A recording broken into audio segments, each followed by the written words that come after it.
quiero hacerte algunas preguntas. ¿Eres un verdadero cristiano?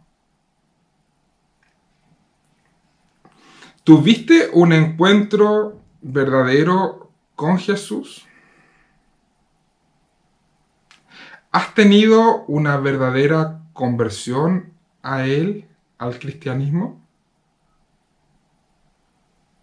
¿Cuándo fue? ¿Cómo fue? La conversión al cristianismo es muy distinta y especial para cada persona. Para algunos esta conversión ha sido algo increíble, sobrenatural, milagroso. Para otros ha sido una experiencia bastante normal, sin duda especial, pero normal, sin nada fuera de lo común. Para algunos, el encuentro con Jesús fue muy emotivo, con emociones incluso que le llevan a las lágrimas. Para otros, no fue tan así. Aunque las experiencias son distintas, para cada persona, cómo es su encuentro con Jesús, para cada uno de aquellos que se ha convertido verdaderamente al Señor, hay verdades comunes para todos, cosas que son necesarias para la verdadera conversión. Y creo que de esto nos muestra este pasaje y nos habla este pasaje. Pero antes de que lo miremos, te invito a orar. Padre, te damos tantas gracias por la posibilidad que tenemos cada domingo, a pesar de las dificultades que estamos viviendo, la posibilidad que tenemos de estar juntos y juntos reflexionar, meditar en tu palabra, como tu iglesia, como tu pueblo, como tu familia. Queremos escucharte hoy día, Señor. Queremos que hables con claridad a nuestras vidas, a nuestros corazones. Pero por sobre todo también, Señor, queremos obedecerte. Ayúdanos, Señor, con el Espíritu Santo que nos diste. Ayúdanos a vivir para ti y que tu palabra nos transforme. Te lo rogamos, Señor, en los méritos de Jesucristo. Amén.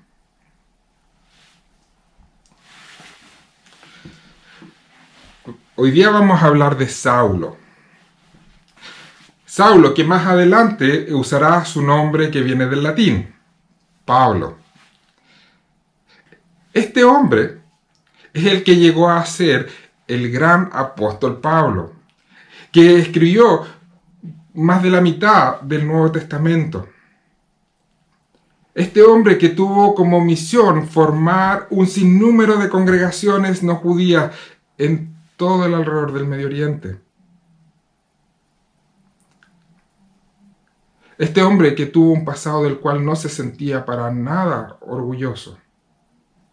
Al contrario, continuamente mostraba lo avergonzado que estaba de ese pasado. ¿Quién era Pablo? ¿Quién era Saulo? Cuando uno empieza a mirar la Biblia, y especialmente en pasajes como este, descubre que Saulo o Pablo era un judío fundamentalista, era un legalista. Era miembro de un grupo llamado de los fariseos, que se caracterizaban por ser muy rigurosos en el cumplimiento de la ley. Pablo había nacido en Tarso, por lo que tenía una ciudadanía romana, junto con su ciudadanía judía. Y también se nos cuenta de que fue un hombre muy, pero muy educado, tanto como romano como judío. Este Saulo, creía que su fidelidad a Dios le exigía oponerse con todo al cristianismo. Es por eso que se puso en las manos de los sacerdotes y especialmente del sumo sacerdote para actuar en contra del cristianismo. y consiguió cartas del sumo sacerdote para buscar a los cristianos y traerlos ante el sumo sacerdote para ser enjuiciados. Así comienza el relato de hoy día, de Hechos 9, versículos 1 y 2. Mientras tanto, Saulo, respirando aún amenazas de muerte contra los discípulos del Señor, se presentó al sumo sacerdote y le pidió cartas de extradición para las sinagogas de Damasco. Tenía la intención de encontrar y llevarse presos a Jerusalén a todos los que pertenecieran al camino, fueran hombres o mujeres. Era tal el odio que le provocaba el cristianismo a Pablo, que le provocaba a estos blasfemos cristianos, que había decidido ir con todo en contra de ellos. Cuando relataba su conversión, más adelante en el mismo libro de Hechos, nos cuenta y nos describe cómo eran sus emociones y cómo él miraba al cristianismo. En el Hechos 26 nos dice lo siguiente Pablo: pues bien, yo mismo estaba convencido de que debía hacer todo lo posible por combatir el nombre de Jesús de Nazaret. Eso es precisamente lo que hice en Jerusalén.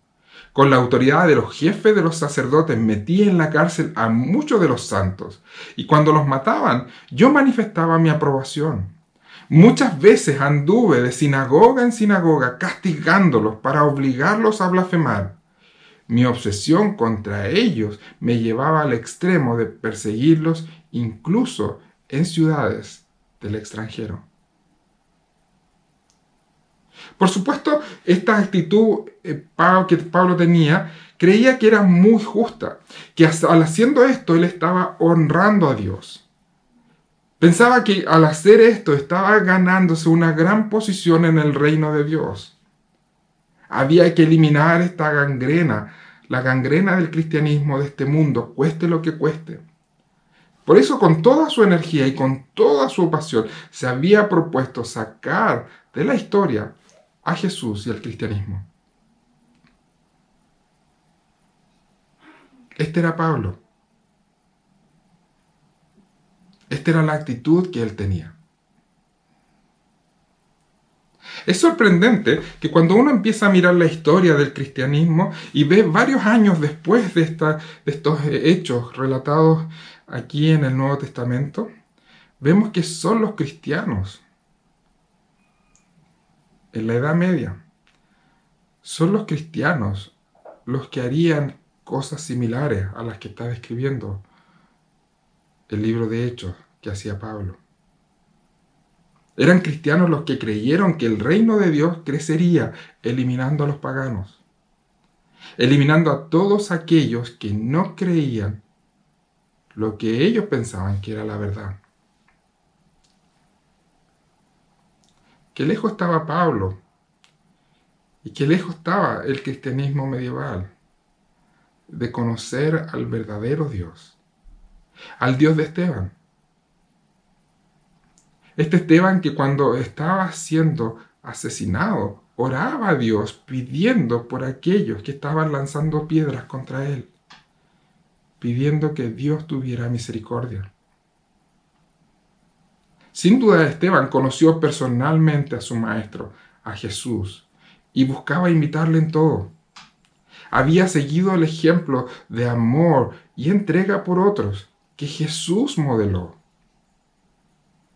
El reino de Dios se construye con amor, por supuesto, rechazando la mentira y proclamando la verdad de la Escritura, pero siempre es con amor. El mundo será ganado al ver el amor de Dios practicado por su pueblo.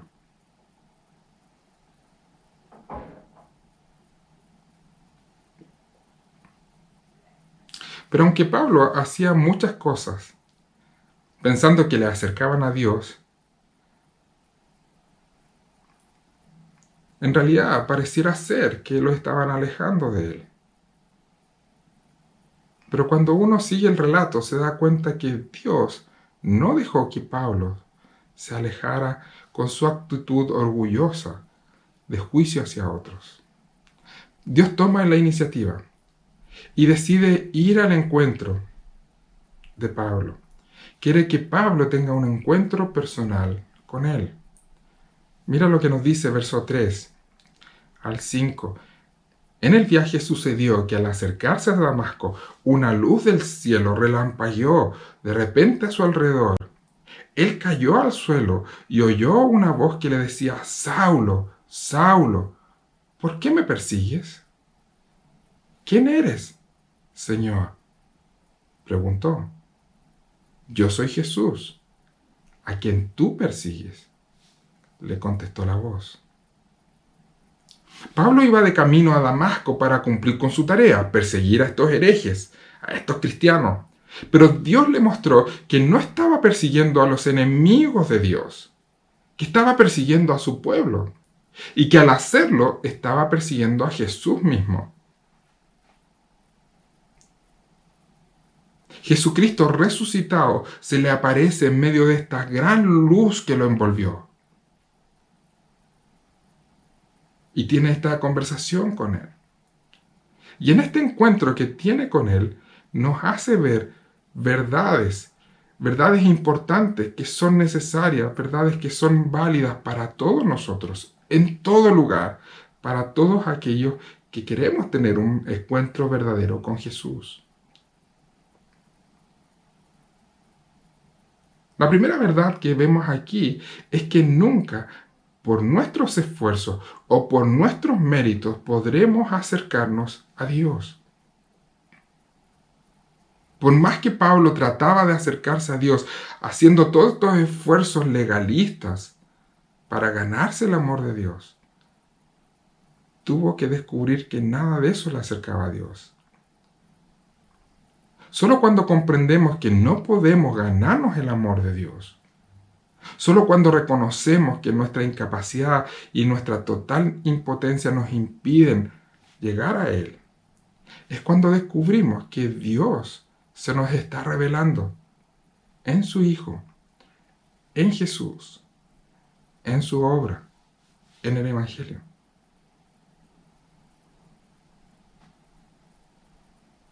La primera verdad que Pablo tenía que entender era que para encontrarse con Dios debía bajar las manos y reconocer que no podía hacer nada para tener este encuentro, que no había méritos en él para ganarse el derecho a encontrarse con Jesús. Pero no solo esto. Jesús lo llama por su nombre judío, Saulo, Saulo. Porque él debe reconocer lo que Jesús hizo por él. No solo reconocer lo que Jesús hizo por toda la humanidad. Él debe tener este encuentro personal con Jesús. Nos basta con saber que Jesús murió por todos los pecados del mundo. Pablo debe darse cuenta que Jesús fue a la cruz en su lugar, por sus pecados, por su culpa. Y es por eso que Jesús viene a él de manera personal y lo llama por su nombre, Saulo, Saulo. Porque Jesús quiere tener un encuentro personal con cada uno de aquellos que salvará. Dios quiere tener un encuentro personal conmigo, contigo, con Francisco, con Sonia, con David, con Ronald, con Jimena, contigo. Quiere tener un encuentro personal.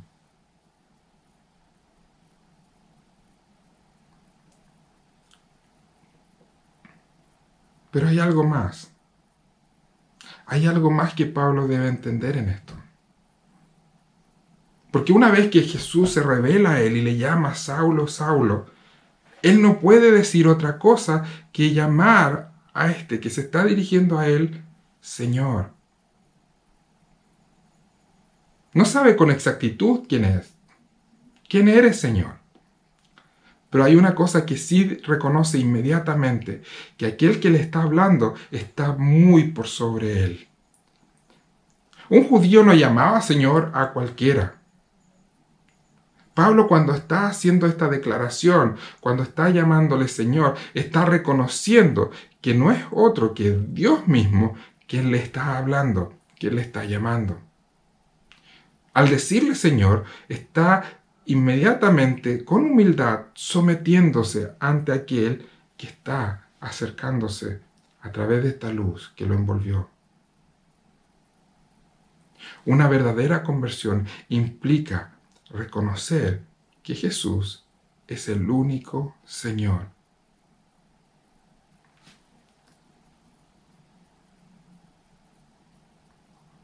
Nuestros méritos no nos acercan a Dios, nuestros esfuerzos no nos acercan a Dios. Para tener un encuentro con Dios debe ser un encuentro personal. Y una vez que tienes este encuentro, la reacción que Dios espera es fe y sumisión a Jesús como Señor. No todos seremos llamados como Pablo,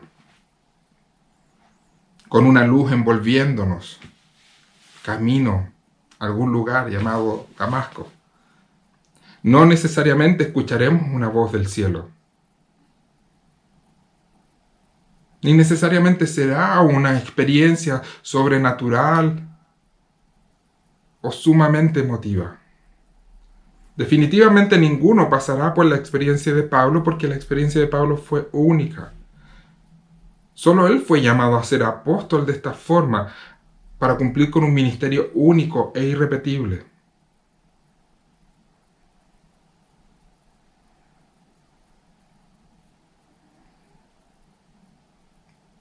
Pero sin duda hay verdades aquí que Dios quiere que entendamos para tener un encuentro real con Él.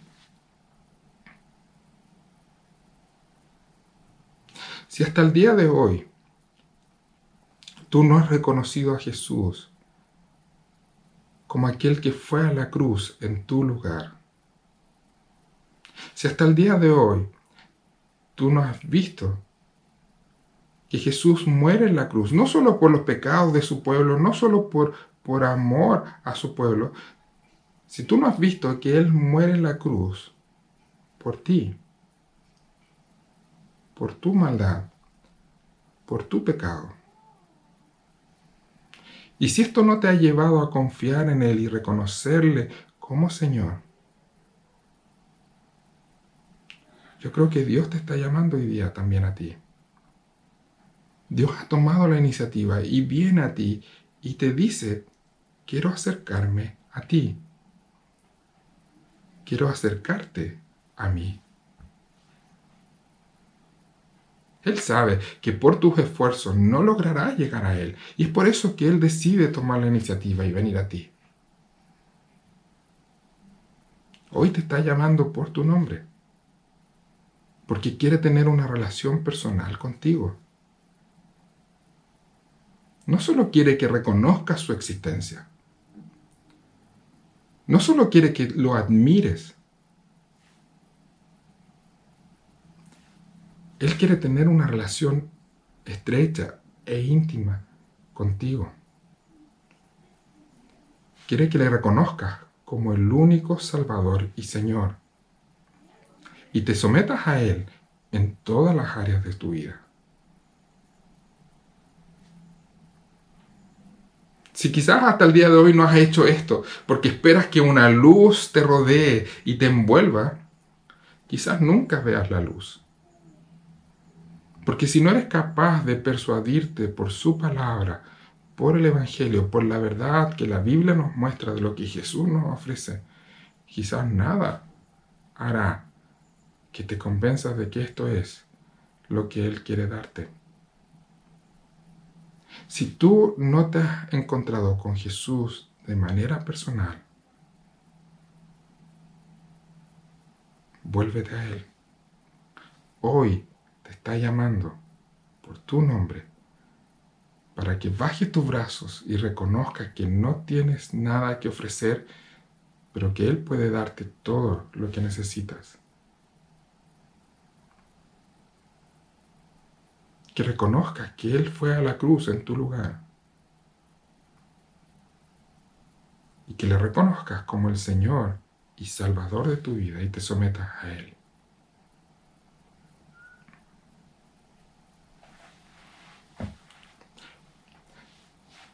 Luego de estar 3 días ciego, Pablo tenía que ser recibido por la iglesia.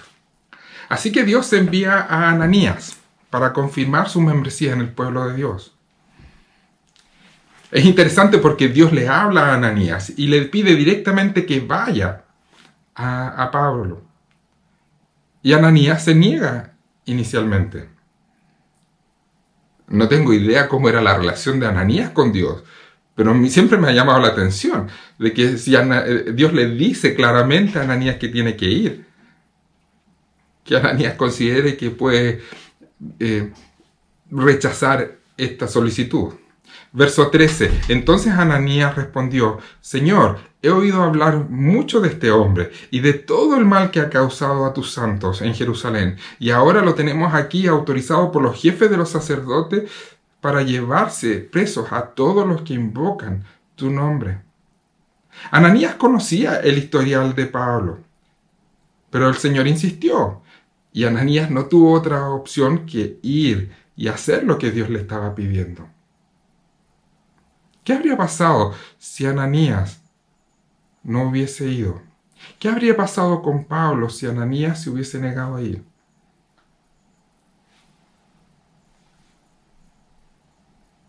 Gracias a Dios, Ananías finalmente reaccionó y fue obedeciendo a Dios.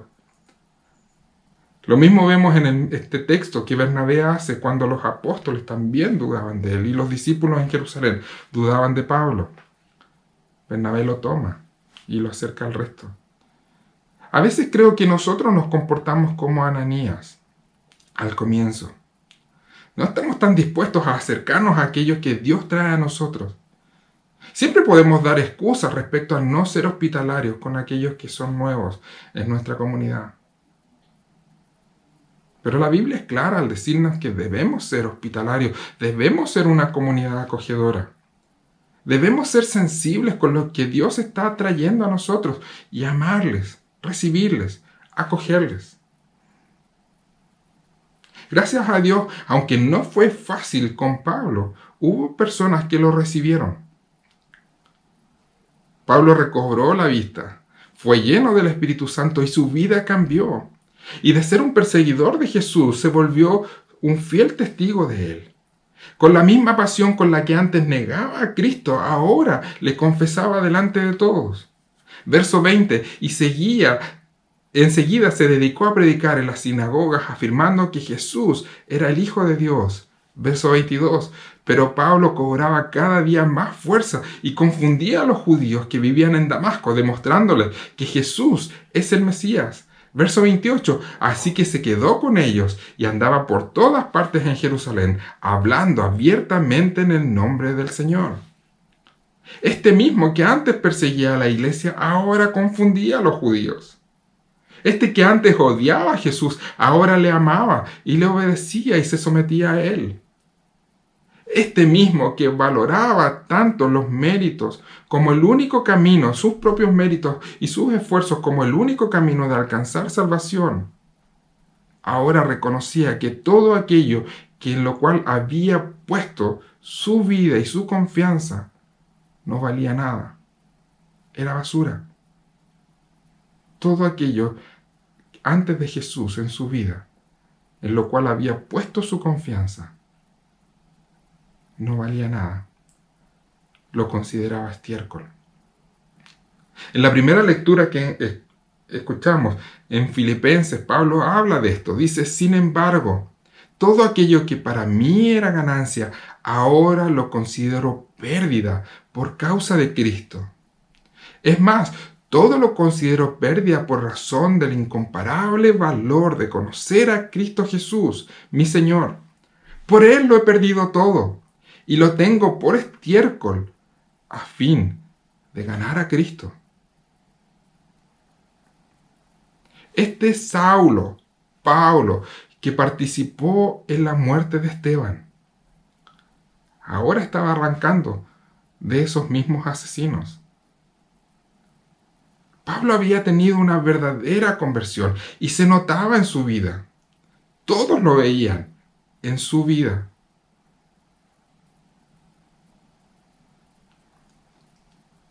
¿Hace cuánto tiempo tuviste un encuentro con Jesús? ¿Hace cuánto que conoces al Señor? ¿Cuánto tiempo? ¿Cuánto ha cambiado tu vida? Porque si realmente eres hijo de Dios, se debe notar. Todos deben notarlo.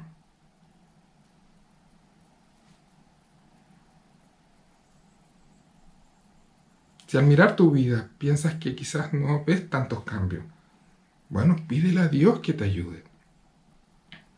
Que el Espíritu Santo de Dios que mora en ti, por ser un verdadero creyente, te fortalezca para confiar en Dios, para amar más a Jesús, para amar más a Jesús y tu relación con Él, y considerarlo más valioso que cualquier cosa que este mundo pueda decirte que es importante.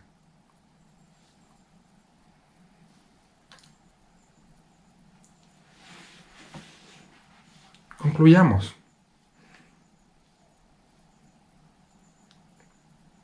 Con las verdades que este pasaje creo que nos muestra.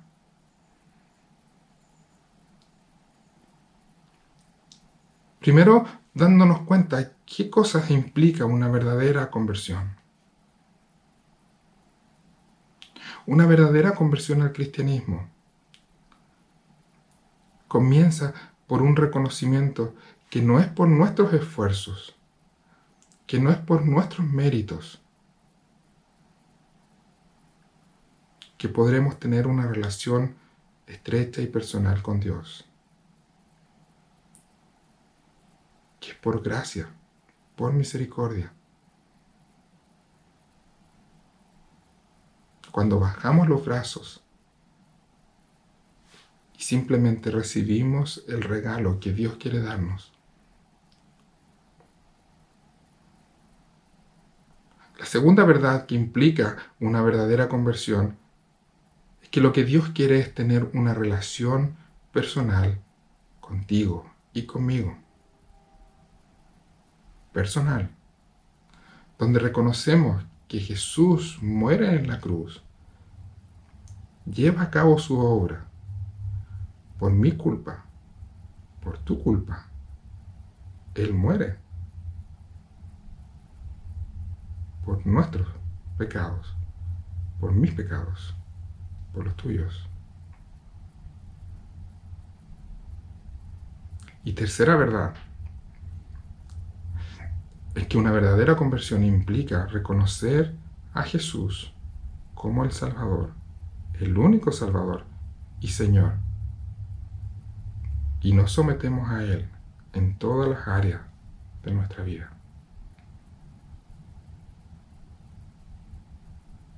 Vuelvo a desafiarte. Si nunca te has vuelto a Dios de esta manera, si hasta el día de hoy nunca has tenido un encuentro con Dios de esta manera, hoy es el día. Hazlo hoy.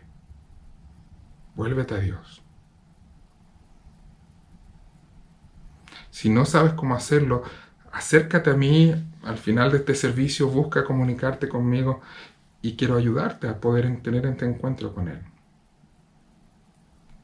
Para que puedas ver con claridad que Él te está llamando por tu nombre, porque Él quiere tener esta relación personal contigo. Pero si tú eres un verdadero creyente, si tú has tenido una verdadera conversión a Él hace un tiempo atrás, quiero animarte a mostrar que esto es verdad, sometiendo tu vida al señorío de Cristo, sometiendo tu vida a su palabra, a lo que la Biblia nos dice. Por eso es que debemos transformarnos en testigos fieles de Cristo, en donde estemos, porque eso nos llama a hacer su palabra. También nos llama a amarnos unos a otros, a amar a nuestros hermanos, especialmente a amar a aquellos que Dios está trayendo a ser parte de su pueblo. Nos llama a transformarnos en una comunidad amorosa y acogedora. La Biblia nos llama, Dios nos llama, el Señor nos llama a que trabajemos por aquellos que aún no son parte de su pueblo. Que amemos a los que están afuera y busquemos mostrarles el amor de Dios.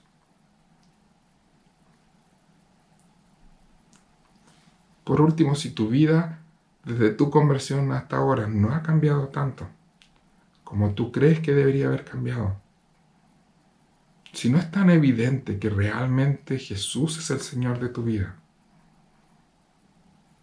pídele perdón a Dios. Y que con el Espíritu Santo Él obre en tu vida para que este cambio sea notorio, para que este cambio sea real, para que te transformes en un fiel testigo de Cristo. Y que todos aquellos que te rodean puedan ver que Él, Jesús, es el Señor de tu vida y ningún otro. Que Dios nos ayude a hacer lo que Él quiere que seamos. Te invito a orar. Padre, te damos tantas gracias por tu palabra, Señor. Te damos tantas gracias por este testimonio de Pablo y de cómo él se encontró contigo. Te damos gracias, Señor, porque a través de este encuentro que él tuvo, nos muestras cómo esperas que sea nuestro encuentro contigo hoy día. Cuáles son las verdades importantes y fundamentales que no debemos desconocer. Quiero rogarte en forma muy especial, Señor, por aquellos que ahora están escuchando este mensaje y están reflexionando en este pasaje de la Escritura con nosotros. Quiero rogarte, Señor, que tú les muestres claramente que si ellos no han tenido un encuentro contigo, les muestres claramente que quieres tenerlo. Les invite, Señor, a volverse a ti, a encontrar en ti, en Jesús, el perdón que ellos necesitan. A descubrir, Señor, cómo es que podemos tener esta verdadera conversión a ti.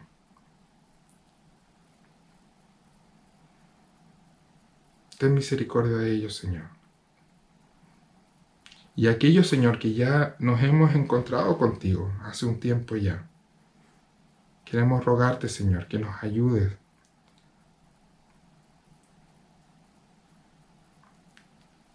a ser amorosos, acogedores, como lo fue Ananías, como lo fue Bernabé, con aquellos que están llegando a ser parte de tu pueblo, de tu comunidad. Haznos una iglesia, Señor, que está abierta a recibir a todos aquellos que te buscan y quieren encontrarse personalmente contigo. Y especialmente ayúdanos, Señor, a que nuestra vida sea transformada, para que seamos testigos tuyos en todo lugar, y que todos aquellos que vean nuestro comportamiento se den cuenta, Señor, que tú eres realmente el Señor de nuestra vida. Te lo rogamos, Señor, en Jesús, nuestro Salvador. Amén.